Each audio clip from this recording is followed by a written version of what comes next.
দরজা খুলতে বলছে, আমি দরজা খুলি নাই। দরজা খুলতে বলছে, প্রথমে দরজা খুলতে বলছে দুলাল বক্স, কয় ভাবি দরজা খোলো, আমি দুলাল বক্স।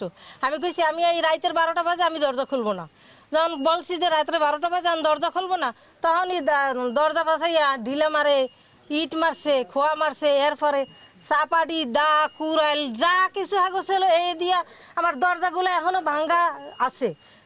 কুড়াল মার্কে সির গিয়া দরজাটারে ভাগ কইরা ঘরের ভিতর ডুইকে আমার সুবরি নিয়ে গেছে। যখন সুবরি নিয়ে যায় তখন আমি আমার বাসুরে ফোন দিছি, ফোন দিয়ে মেজ ভাই, আমি ফোন দিয়ে বলি মেজ ভাই আমার ঘরের সব কিছু ওরা ভাঙ্গে চুরকে লুটপাট করে লইয়ে যাইতে আসছে। কয় কেডা কেডা, পরে আমি নাম কইছি, এই দুলাল বাক্স, আলাল বাক্স, ওই হাসেন, আবুক, আমি তো অনেকটাই চিনি। এরা সবাই এই আমার ঘরের দরজা কোপাইয়া ভাঙ্গে ঘরের ভিতর সব ঢুকে আমার লইয়ে দিতেছে। আমার বাসুরে জিজ্ঞেস করছে তুমি কোন জায়গায় আছো? আমি কইছি আমি উপরে আছি। কয় তাই তুমি থাও আমরা দেখতে আসি। এই কর পরে ওরা 10 মিনিট পরে বাইরেই গেছে। বাইরে যেয়ে আমার ভাসুরও বাইরে বাড়িতে আমাদের এইখানে আসাটাই চাই। ওরা পথে পাই আমার ভাসুরে নির্মমভাবে কোপাইয়া মাথা মোতা যান যাবতীয় যার শরীরের কোনো যা ফাঁক নাই, মাথাটা কোপাইয়া আলাদা মানে এলাইতেছে। আর মাথাটা কোপাইয়া দেওয়ার মতো না, এবার মাথাটারে কোপাইয়া ওরা আইসে। কতদিন ধরে আইসিইউতে ভর্তি করে রাখছি। আমি অনেক চেষ্টা করছি বাঁচাবার জন্য, আমি আরে বাঁচাইতে পারি নাই।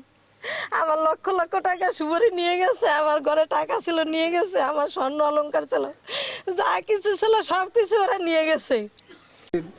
কোনো গরিব মানুষ আমার কাছে আসলে সবাই আমার কাছে যেটু সহযোগিতা বিভিন্ন কিছু আমি সবাইরে দিচ্ছি, কিন্তু আজকে কোনো জামাত বিএনপির কোনো লোকে বলুক যে আমি কোনো দলের সাথে কোনো জায়গায় জড়িত নাই, তারপরেও কোনো জামাত বিএনপি কোনো লোকে আমার সাথে যদি কোনোদিন আমি কেসে কাণ্ডে যদি কেউ বলতে পারে যে আমি কেস করতে গাড়ির নথি আমি অনেকের আমি সিরগে আমি ফারিদদের টান গেছি, এই দুলাল বাক্সর নথি আমি ফারিদদের টান গেছি, ওর ওই মন্দির পরে আসামি, কিন্তু আমার ভাইটার নির্মমভাবে হত্যা করছে। ভাই যদি আপনারা আমার ভাই যদি আমি যদি অপরাধ করে দেয় আমি কেটে পাঁচ কেটে আমি বিচার পাতাতে আমার ভাইটার বিচার চাই, বিচার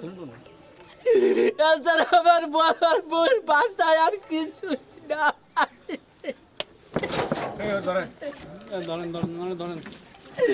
ওরে আল্লাহ গো, তুমি কি উপরে আসো?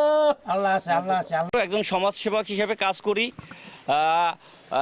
শেখ হাসিনার সরকার পতনের পরে গত 5 তারিখ রাত্রে একদল দুর্বৃত্তরা মেম্বার বাবুল বক্সর গোডাউনে রাখা সুপারি প্রায় 70,000 সুপারি লুট করার জন্য ডাকাত রূপে তারা ভয়ঙ্কর রূপে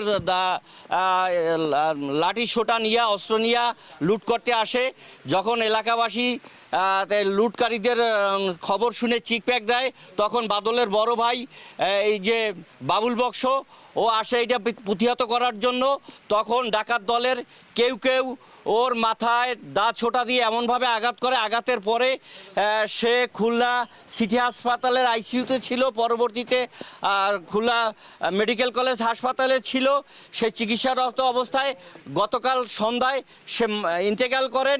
আমরা সচেতন মহল, আমরা এলাকাবাসী, আমরা এর তীব্র নিন্দা জানাই এবং এর বিচার চাই। বর্তমান সরকারের কাছে এর যথাযথ বিচার দাবি করি, না হলে আমাদের এলাকায় এই ধরনের কাহিনী ঘটতেই থাকবে। 2-3 বছর আগে ঠিক একই রূপভাবে এই অমল দে করে এক ভদ্রলোক তার এই একইভাবে হত্যা করা হয়েছে। তার বাড়ি তো এই ডাকাত দল আক্রমণ করেছিল, তাকে মারাত্মকভাবে জখম কইরা চলে যায়। তার 2 দিন পর অমল দে সাহেব মারা যায়। এই ঘটনা যে আমাদের চিংড়াখালী ইউনিয়নে এই প্রথম তা না, পরস্পর একটার পর একটা ঘটেই আসছে।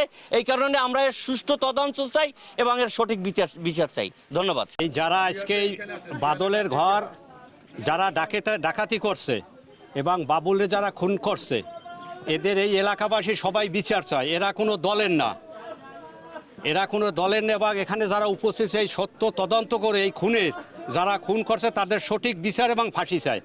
এই বাবুলকে যারা মারছে তার কঠিন বিচার চাই। যারা মারছে, যে মারছে জানি না, যারা মারছে তাদের কঠিন বিচার চাই। বাবুল একজন সৎ এবং ন্যায়নিষ্ঠ ব্যক্তি ছিলেন এবং ও কাজকর্ম ছাড়া কোনো রাজনৈতিক দলের কোনো সদস্য ছিল না।